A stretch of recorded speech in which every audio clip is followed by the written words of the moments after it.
If you think your city is strange or complicated to live in, rest assured, because there are some places in the world that are much worse. Believe me, just imagine living in a city where people walk around the streets with no clothes on, or maybe in one where you need to wear gas masks when you go outside because the air is contaminated. Well, many people end up living in inhospitable places like these, and that is exactly what we are going to look at today.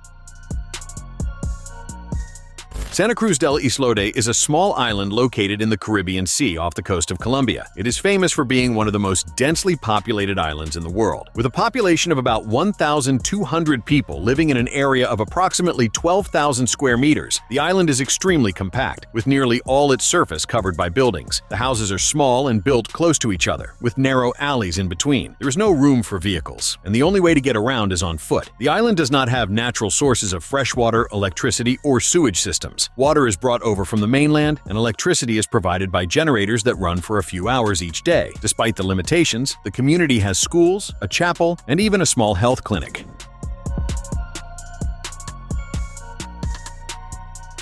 The high population density and the lack of basic infrastructure pose significant challenges. Problems like waste management, access to clean water, and reliance on outside resources are part of daily life for the community. In addition, the rising sea level caused by climate change puts the island at risk of flooding. Manchiat Nasser, commonly known as Garbage City, is an informal neighborhood located in the eastern part of Cairo, Egypt. It is recognized for its unique economy and unpleasant living conditions, serving as the main hub for collecting, recycling, and processing waste in the Egyptian capital. Many of its streets are filled with towering piles of trash, and the environment can be unhealthy due to the constant presence of waste. The houses are simple, often built using recycled materials, and basic infrastructure like access to clean water and electricity is limited.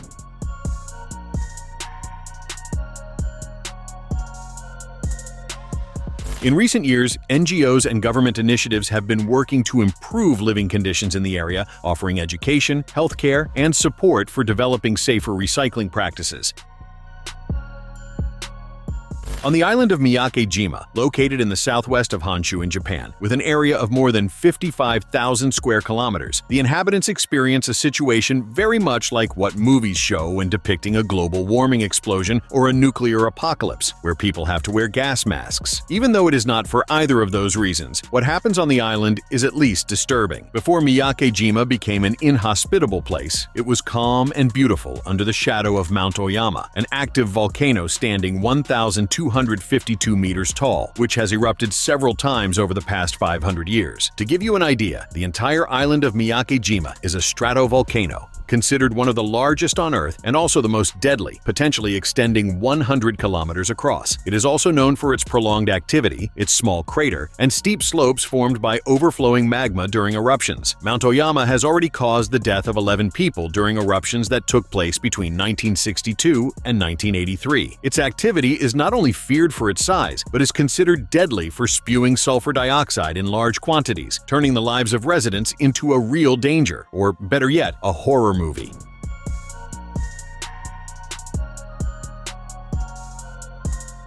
In August of 2000, the volcano forced the mass evacuation of more than 2,000 inhabitants of the island to local shelters. The situation became so severe that people were only able to return home in 2005 after what happened that year, and flights remained suspended for 8 years in the area because the high levels of sulfur made the region too hazardous to inhabit. Those who returned to their homes in 2005 were required to carry a gas mask at all times, under a law instituted by the Japanese government, and were also required to undergo regular health checkups as a sort of annual visa if they wanted to stay there legally.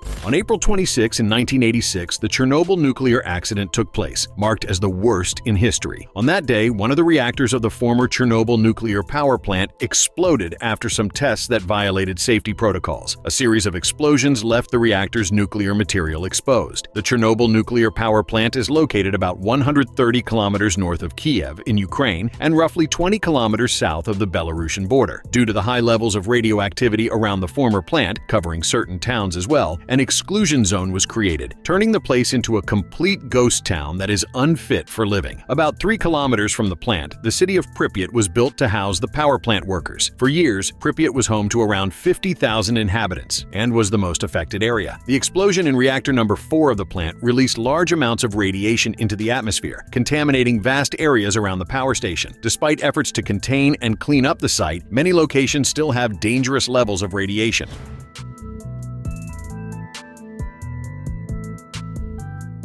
Continuous exposure to radiation can cause serious health issues, including cancer, cardiovascular diseases, and genetic mutations. Nonetheless, some people have been taking risks by returning to the area, which is not highly recommended.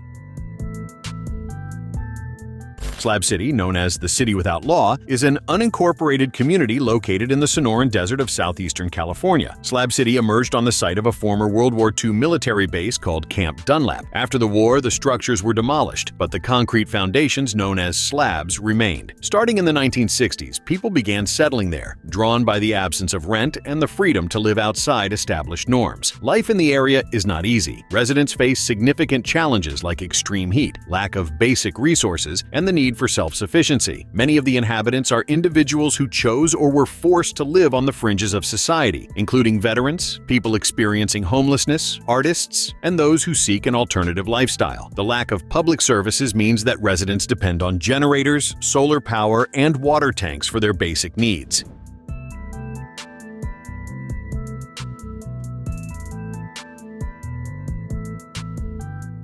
Slab City does not have formal government infrastructure such as police, electricity, piped water, or trash collection. The community operates without formal laws, but it follows a code of conduct based on mutual respect and peaceful coexistence. Issues are resolved collectively, and personal freedom is highly valued.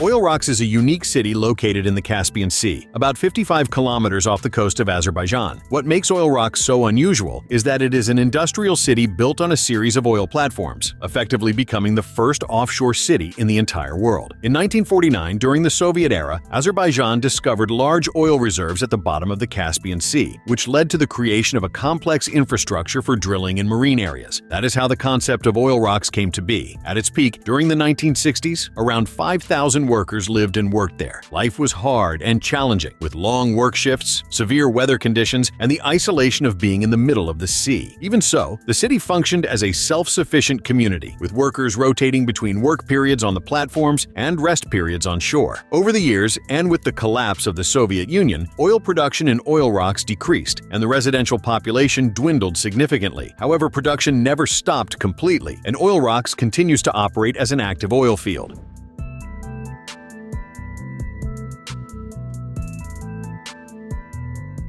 In recent years, Oil Rocks has drawn the attention of documentarians, photographers, and adventurous travelers curious to see this unusual industrial city in the middle of the sea. Currently, the infrastructure is not what it was when it was built, which makes living there even more challenging, yet some people continue to endure it. Cap d'Agde, located in the Hérault region in the south of France, is world-renowned as one of the largest and most popular nudist cities, officially called Village Naturiste. This part of town is unique because naturism is widely practiced and accepted. The Village Naturiste of Cap d'Agde was established in the 1960s as part of the growth of the naturist movement in Europe. This place is essentially a town within a town, with a fully developed infrastructure that includes hotels, restaurants, supermarkets, banks, clinics, and other amenities. All these services can be used by visitors without the need for clothing, which means people do their grocery shopping, go to pharmacies, and even visit doctors entirely nude. Although it might seem strange to us, it is completely normal there.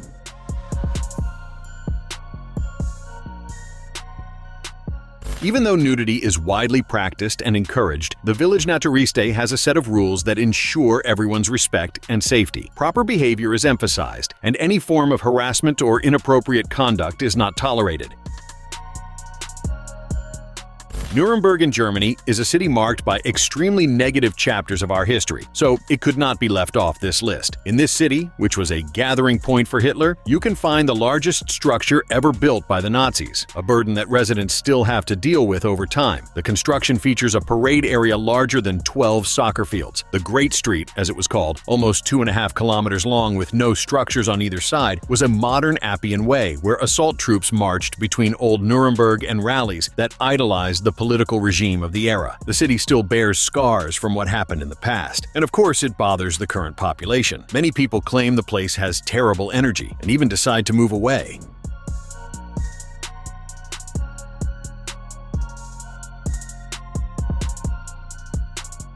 In addition to the massive complex, there are smaller buildings and symbols of Nazism scattered across different parts of the city, which naturally makes visitors or residents who pass by those places constantly recall Hitler's disturbing era, something that is not pleasant at all.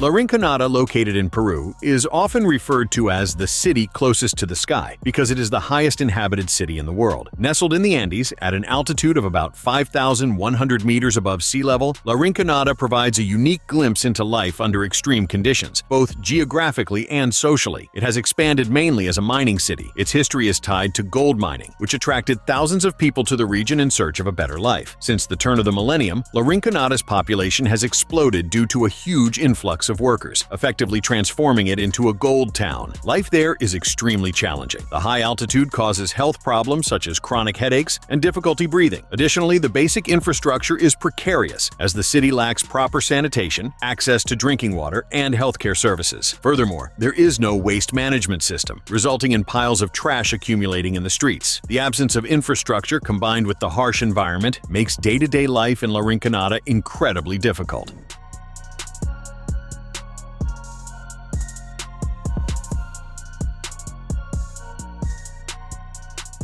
La Rinconada is a city characterized by a transient population, with people coming from various parts of Peru in search of gold. The high population density, along with the rough living conditions, leads to social issues like heightened crime and lack of adequate access to education and health services. Subscribe to the channel for more videos like this.